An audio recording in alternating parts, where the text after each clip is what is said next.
laissez-moi vous poser une question. Combien d'argent avez-vous gagné au cours de votre vie? Peut-être avez-vous gagné 50 $ en tant qu'enfant en vendant des produits d'occasion, puis vous avez trouvé un emploi stable et gagné 500 $ par mois, et maintenant vous gagnez 2000 $ par mois.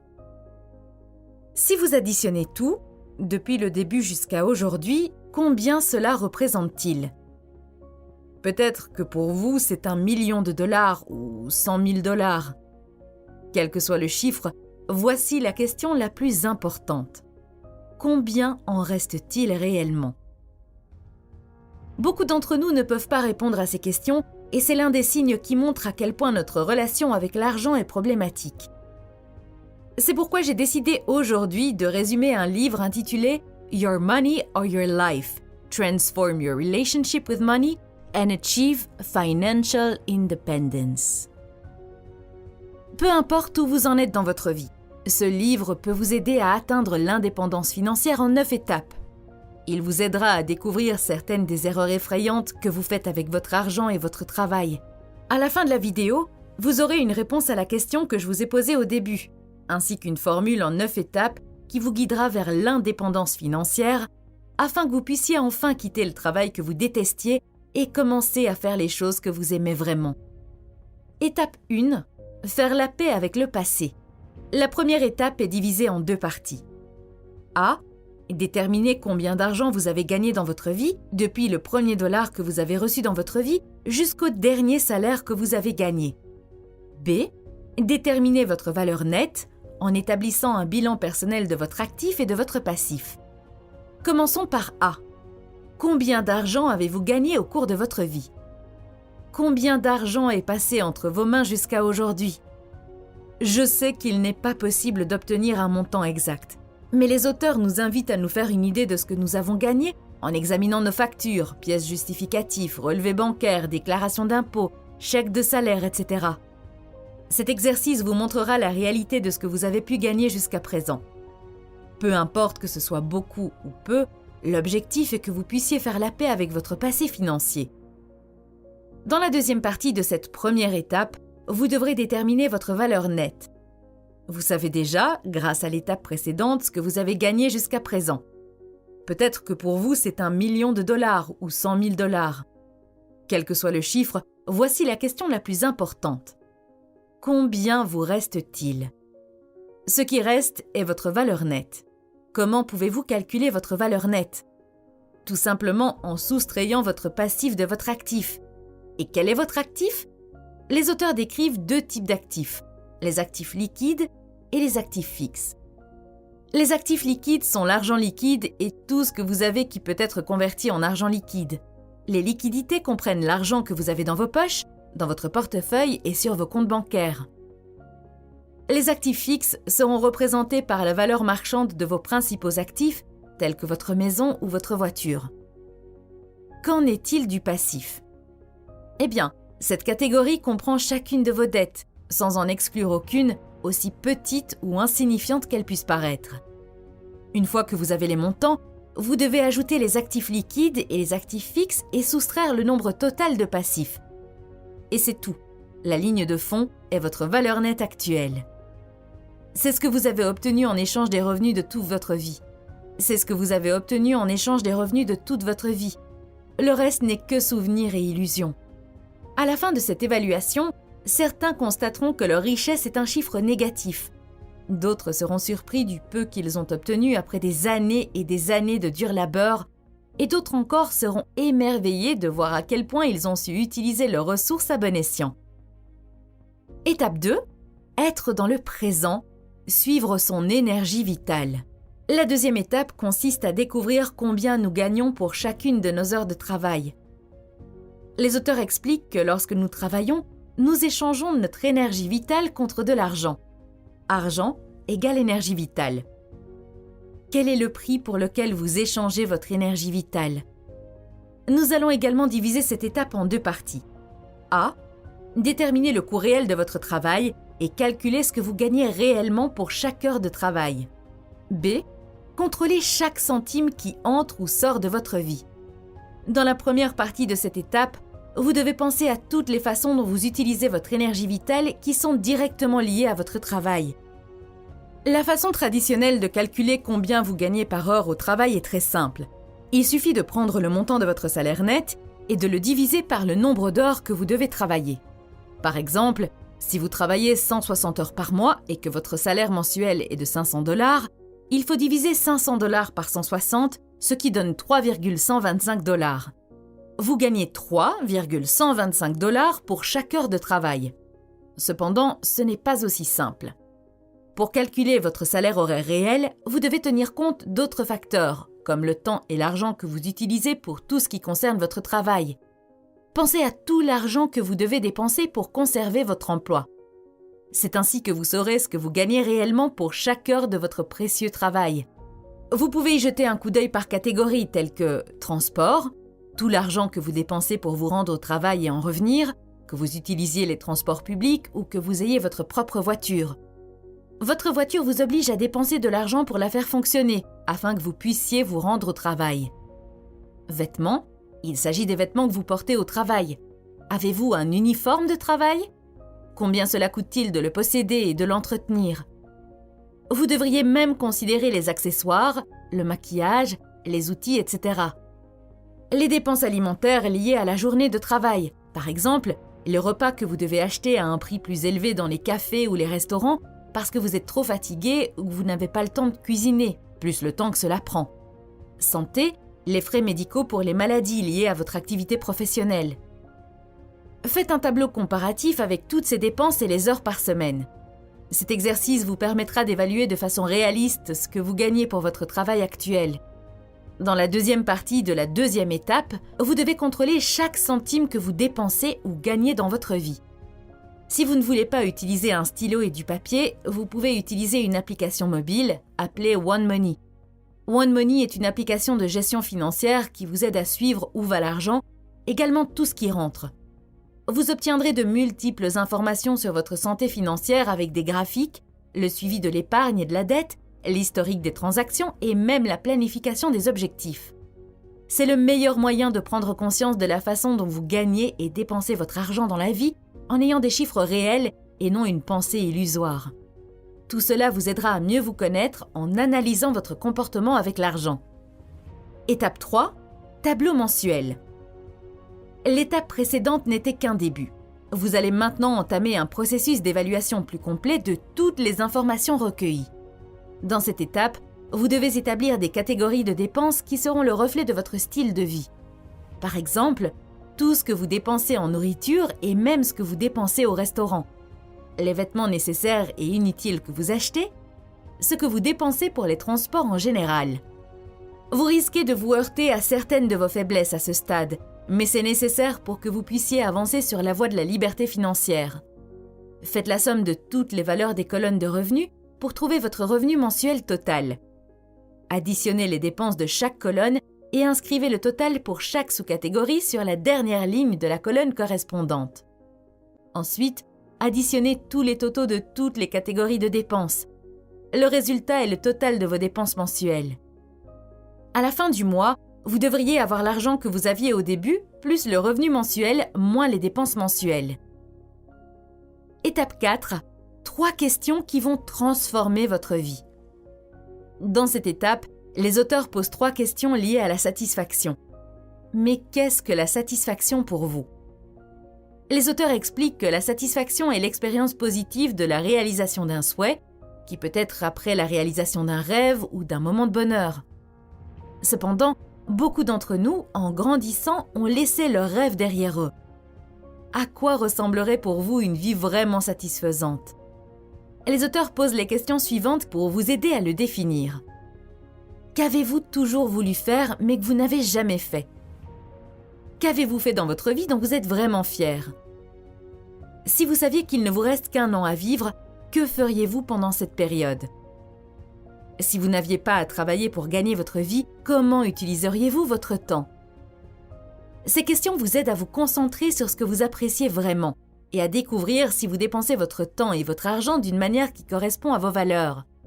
Cette étape vous permettra d'évaluer vos priorités et de corriger votre trajectoire. Vous retrouverez peut-être un rêve que vous avez oublié. Pour ce faire, répondez aux questions suivantes. Question numéro 1. Ai-je reçu des satisfactions, des récompenses et des valeurs proportionnelles à l'énergie vitale que j'ai dépensée? Regardez dans le tableau avec vos dépenses enregistrées et examinez chaque sous-catégorie en gardant cette question à l'esprit. Si une certaine dépense d'énergie vitale vous a donné tellement de satisfaction que vous voulez même augmenter les dépenses dans cette sous-catégorie, mettez un plus dans la première case. Si elle ne vous a apporté que peu ou pas de satisfaction, mettez un moins. Si la dépense vous convient telle qu'elle, inscrivez un 0. Vous verrez ici quand une dépense est faite automatiquement, sans réfléchir, ou vous pourriez même détecter une dépendance. Question numéro 2. Cette dépense d'énergie vitale est-elle cohérente avec mes valeurs et mon but dans la vie? Cette question est très révélatrice, car elle nous permet de réaliser si nous vivons en accord avec nos idéaux. Alors évaluez. Cette dépense d'énergie vitale est-elle cohérente avec mes valeurs et mon but dans la vie? Si la réponse est oui, mettez un plus dans la deuxième case. Si c'est un non, mettez un moins. Si c'est OK, mettez un 0. Nous avons tous des valeurs, mais de quoi parlons-nous quand nous parlons de valeurs? Nos valeurs sont les qualités qui nous intéressent et les principes selon lesquels nous pensons que la vie devrait être régie. Les auteurs expliquent que les valeurs sont les idées et les convictions qui servent de base à la prise de décision. C'est bien de faire ça? C'est mal? Qu'est-ce qui est bien ou mal selon nous? Selon les auteurs, la façon dont nous gérons l'argent tout au long de notre vie est l'une des représentations les plus importantes de nos valeurs. Si vous regardez votre graphique mensuel, vous en apprendrez beaucoup sur les valeurs qui régissent votre vie. Étape 5. Rendre visible l'énergie vitale. Dans cette étape, vous rendrez visibles les résultats des étapes précédentes, car vous obtiendrez un graphique qui illustrera clairement votre relation actuelle avec l'argent et la tendance de votre situation financière, qu'elle soit positive ou négative. Pour commencer, prenez une feuille de papier millimétré. Faites un axe vertical gauche qui représentera l'argent, vos revenus et vos dépenses y figureront. Marquez les incréments d'argent. Commencez par 0 en bas et laissez suffisamment de place en haut. Faites ensuite une échelle horizontale qui représentera l'augmentation du temps de mois en mois. Sur cet axe, il faut représenter 5 à 7 ans pour pouvoir faire une évaluation à long terme. À la fin de chaque mois, marquez les chiffres correspondant au total de vos revenus et de vos dépenses pour cette période. Vous pouvez utiliser des couleurs différentes, une pour les revenus et une pour les dépenses. Joignez chaque point au mois précédent en traçant une ligne. De cette façon, vous tracerez 2 lignes colorées, une pour les revenus et une pour les dépenses. Et voilà, vous avez maintenant une vision complète et illustrée de votre comportement financier mois après mois. Je suis sûre que tout cela va vous étonner. Lorsqu'une personne s'aperçoit qu'elle a un comportement de dépense excessive, la réaction la plus courante est très similaire à celle de ceux qui reconnaissent un jour qu'ils ont un problème de surpoids ou d'obésité et qui sont remplis de motivation pour commencer un régime strict. Lorsque l'on commence un régime extrême, il est normal que dès les premiers mois, on remarque des changements. Mais le schéma n'est pas terminé. Ce qui suit est prévisible. Il est probable qu'au cours du 2e ou du 3e mois du régime, peut-être beaucoup plus tôt, cette personne retombe dans son ancien régime malsain et mange tous les aliments dont elle s'était initialement abstenue. Le résultat pourrait être pire que le précédent. Il en va de même pour les finances personnelles. Cette fois, de nombreuses personnes mettent leur portefeuille au régime. Le malheur, c'est que des restrictions aussi importantes s'avèrent insoutenables, si bien que le 3e mois, les chiffres augmentent à nouveau, comme s'il s'agissait d'une vengeance en compensation des privations du mois précédent. Si vous êtes touché par ce problème, ne perdez pas votre motivation. Il existe une solution. Pour parvenir à une réduction rationnelle des coûts, et surtout la maintenir dans le temps, il est nécessaire d'analyser notre propre relation avec l'argent à partir des modèles émotionnels et comportementaux. L'exercice consistant à marquer d'un signe les dépenses qui vous ont donné satisfaction, celles qui ne l'ont pas fait et celles qui étaient des achats compulsifs, vous donne une idée claire des habitudes que vous devez changer. Lorsque vous vous sentez satisfait de vous-même et de ce que vous faites, vous aurez moins besoin de vous récompenser par des consommations impulsives. Beaucoup de dépenses faites par l'autosatisfaction finissent par générer de l'insatisfaction, et cela, vous pourrez le voir clairement dans les exercices précédents. Ce type de reprogrammation du comportement a une force incroyable et fonctionne. En comprenant qu'en dépensant votre argent, vous donnez votre énergie vitale, cela vous apprend à la valoriser davantage. Et valoriser son énergie vitale, c'est se valoriser soi-même, et c'est un véritable moyen d'obtenir de la satisfaction. L'une des histoires du livre raconte l'expérience d'Ivy Underwood, qui a grandi dans une famille aux multiples difficultés financières. Ivy a grandi avec la frustration de devoir compter jusqu'au dernier centime. Elle a donc décidé qu'à l'avenir, elle n'aurait jamais à s'inquiéter du solde de son compte en banque et qu'elle pourrait acheter tout ce qu'elle voulait. Mais lorsqu'elle était déjà une femme adulte, elle avait un point faible, les vêtements. Sa maison était simple, mais elle avait une armoire pleine de vêtements. La plupart de ses vêtements étaient des vêtements chers. Dans son empressement à s'éloigner de la pauvreté, elle a pris l'habitude d'être toujours parfaitement habillée. Elle avait l'impression de s'éloigner de la pauvreté en se basant sur le type de vêtements qu'elle portait chaque jour.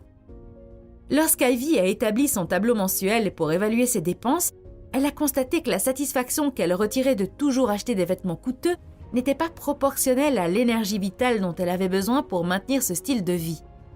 C'est ainsi qu'Ivy a cessé d'acheter inutilement et a réussi à augmenter le montant de ses économies. Les auteurs expliquent que lorsque vous réalisez que vous n'obtenez pas une satisfaction proportionnelle à la quantité d'énergie vitale dépensée dans une sous-catégorie de dépenses, vous générez automatiquement un changement dans votre façon de dépenser. Vous vous sentirez alors mieux lorsque vous ne dépenserez pas trop. S'empêcher de faire des achats impulsifs devient une source de satisfaction. N'oubliez jamais la question. Cette dépense d'énergie vitale est-elle compatible avec mes valeurs et le but que j'ai dans la vie ? C'est la clé pour comprendre votre satisfaction.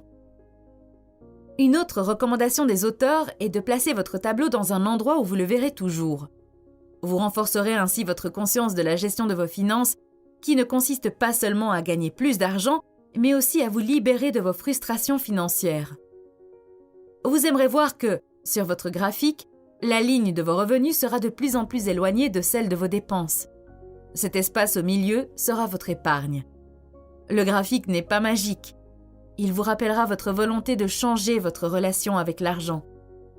Il s'agira d'un retour d'expérience fait par vous-même où vous verrez votre situation actuelle et suivrez vos progrès. La satisfaction que vous ressentirez en voyant vos progrès vous motivera à continuer. Un autre des grands obstacles sur votre chemin vers l'indépendance financière est la dette. Beaucoup de gens ne se rendent pas compte du poids des dettes sur leur vie avant de s'en libérer. Avez-vous des dettes ? Savez-vous exactement combien vous devez et à qui ? Le remboursement de vos dettes vous donnera le pouvoir de choisir. Avoir la capacité d'affirmer que vous ne devez rien à personne sera une déclaration de santé mentale, de dignité et de liberté. Ne vous méprenez pas, toutes les dettes ne sont pas mauvaises. Il y a des dettes qui sont nécessaires pour financer une entreprise ou pour investir. Mais les dettes acquises pour alimenter un style de vie de consommateur vous garderont toujours attaché à l'esclavage.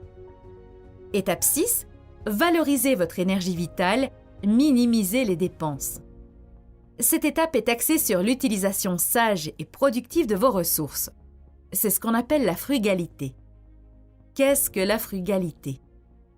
Un mode de vie frugal consiste à optimiser l'utilisation de votre temps et de votre argent pour éviter le gaspillage ou les extravagances. Cela ne signifie pas qu'il faut arrêter de dépenser, mais qu'il faut arrêter de gaspiller.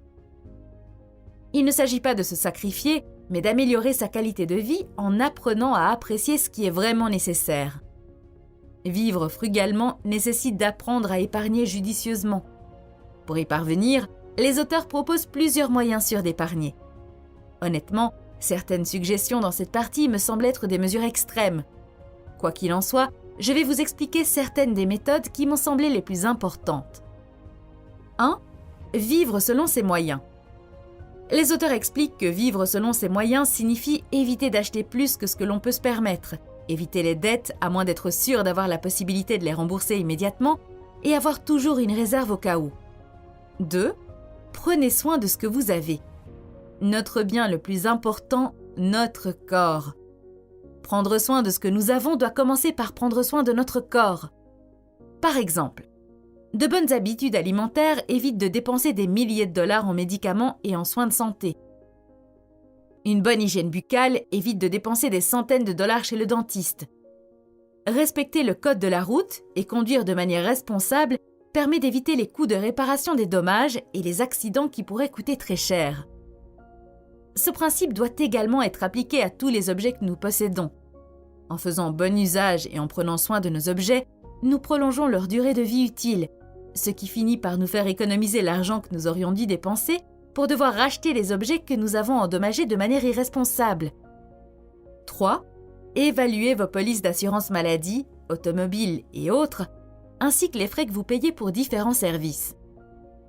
J'ai réalisé une vidéo qui parle plus en détail de cette technique d'économie, je laisserai le lien dans la description. Étape 7. Évaluer l'énergie vitale, maximiser les revenus. Dans l'étape 6, nous avons parlé de la valorisation de votre énergie vitale en dépensant intelligemment. Dans cette étape, nous allons parler de la valorisation de votre énergie vitale par une utilisation judicieuse de votre temps, une utilisation du temps qui vous amène à augmenter vos revenus en fonction de votre santé et de votre intégrité. Posez-vous cette question. Travaillez-vous pour vivre ou vous tuez-vous à travailler? Pour vous libérer de ce monde dans lequel vous vous tuez à travailler, vous devez commencer à mieux valoriser votre propre énergie vitale. Lorsque vous recevez votre salaire, est-ce vraiment juste ce que vous recevez en échange de la précieuse énergie vitale que vous investissez dans le travail que vous faites pour lui? Selon les auteurs, gagner plus est une question d'attitude. Je n'arrive pas à trouver un bon emploi et c'est de leur faute. Ils m'empêchent de me débarrasser d'un emploi mal payé. Cela vous est-il familier? De nombreuses personnes ont une mentalité de victime, comme si elles étaient totalement soumises à des forces extérieures, telles que le patron toxique, la récession, la politique économique du gouvernement et bien d'autres choses encore. Lorsqu'une personne se perçoit comme une victime, elle perd du temps à s'apitoyer sur son sort. Un temps que vous pourriez passer à découvrir toutes les opportunités qui s'offrent à vous pour changer votre destin. Le marché du travail peut être hostile dans de nombreux pays, et à l'heure actuelle, les emplois sont de plus en plus rares. Pour cette raison, trouver le type de travail qui correspond à vos valeurs et la meilleure façon d'investir votre temps peut demander beaucoup de temps de réflexion, de remise en question et de prise de risque. N'oubliez pas que lorsque vous êtes sur le point d'accepter un emploi, ce qui est à vendre est votre énergie vitale. Essayez de la vendre au plus offrant, sans perdre de vue votre intégrité, votre santé et votre bien-être personnel. Il ne s'agit pas de cupidité, mais de respect et d'amour pour vous-même. Étape 8. Le capital et le point de croisement. Les 7 premières étapes vous permettront d'accroître votre intégrité financière, car toutes les facettes de votre vie financière commenceront à coïncider avec vos valeurs. Ces changements produiront une augmentation significative de votre indépendance financière. En effet, vos dépenses seront réduites, vous augmenterez probablement vos revenus, vous rembourserez vos dettes et votre épargne augmentera. La créativité qui était réprimée en vous en raison de votre lutte constante contre vos problèmes financiers sera libérée pour réaliser vos autres rêves les plus importants. Avec la 8e étape, la possibilité d'une indépendance financière complète s'ouvre. Les auteurs expliquent la différence entre 2 concepts, l'épargne et le capital. L'épargne est un fonds qui est mis de côté et qui n'est pas dépensé. Au contraire, le capital est de l'argent qui vous fait gagner plus d'argent. Le capital est de l'argent qui travaille pour vous, produisant des revenus comme si vous travailliez. Par exemple, lorsque vous placez votre argent dans un instrument d'investissement qui vous rapporte des intérêts ou des dividendes.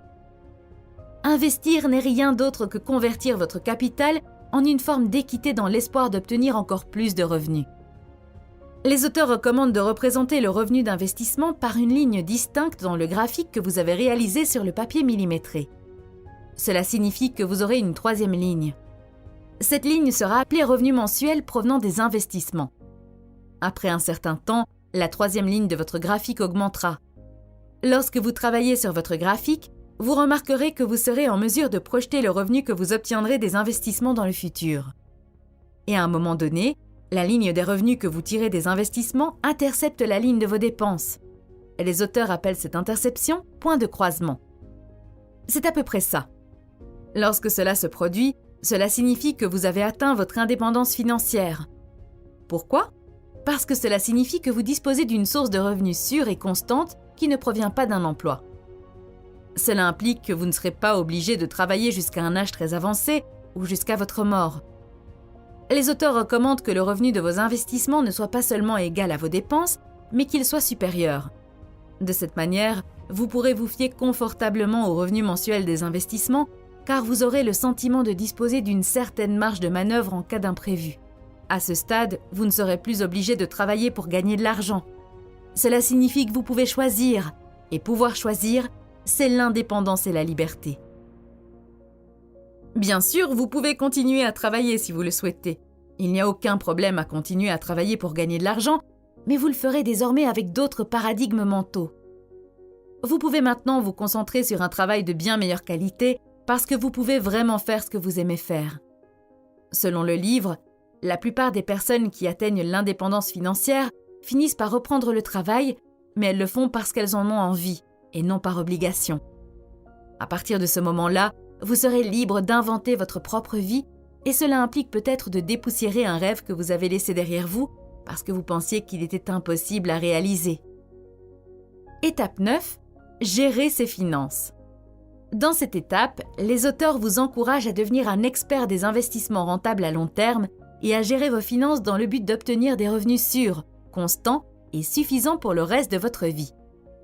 De cette manière, vous serez en mesure de prendre des décisions financières judicieuses.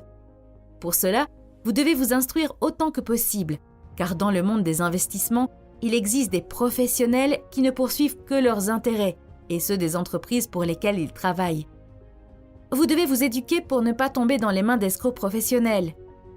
Une grande partie de ce que les gens savent du monde de l'investissement peut se résumer en 2 mots: cupidité et peur. En ce qui concerne la cupidité, quand vous aurez été capable de remplir les 8 étapes ci-dessus, ce ne sera plus un problème pour vous. À ce stade, la cupidité ne vous domine pas. Vous avez appris à la dominer car vous avez appris que avoir plus ne signifie pas nécessairement vivre mieux, mais avoir assez est très satisfaisant. Quant à la peur, la principale peur serait le doute de savoir s'il y aura assez demain. Se demander si l'on aura assez demain n'est pas la bonne façon d'éliminer la peur. La peur est naturelle et sert à nous alerter du danger. Sans le degré de peur nécessaire, nous sommes imprudents. L'idée est d'utiliser la peur pour créer un plan judicieux. Pour y parvenir, les auteurs mentionnent 3 piliers de l'indépendance financière: capital, coussin, épargne. Le capital est la somme d'argent qui est investie dans des actifs financiers afin de générer des revenus périodiquement et en toute sécurité. L'objectif est que le capital puisse produire des revenus qui correspondent au moins à vos dépenses. C'est le point d'équilibre. Les auteurs proposent quelques critères que votre capital doit respecter. 1. Il doit produire des revenus. 2. Il doit être absolument sûr. 3. Il doit être possible de le convertir en espèces immédiatement en cas d'urgence. 4. Il ne doit pas y avoir de commission ou de frais de gestion qui feraient s'évaporer votre capital. Si vous avez remarqué ces critères, vous éliminez automatiquement la plupart des spéculations et des investissements les plus connus, tels que les actions et les fonds de placement en actions, car ils ne vous assurent pas le capital et ne vous procurent pas la sécurité absolue ou le revenu constant dont vous avez besoin. Le coussin est une réserve d'argent qui peut se trouver sur un compte chèque ou un dépôt à terme. Il s'agit de liquidités qui peuvent couvrir vos dépenses pendant au moins 6 mois. L'objectif de ce coussin est de disposer d'un outil pour faire face aux urgences. Épargne? L'épargne peut provenir de différentes sources. Par exemple, après avoir analysé vos dépenses, vous pouvez réduire certains achats et placer cet argent supplémentaire dans votre épargne. C'est tout pour cette vidéo. J'espère que vous avez apprécié le résumé de ce livre. Je vous souhaite une excellente journée et vous remercie d'avoir regardé. À très bientôt!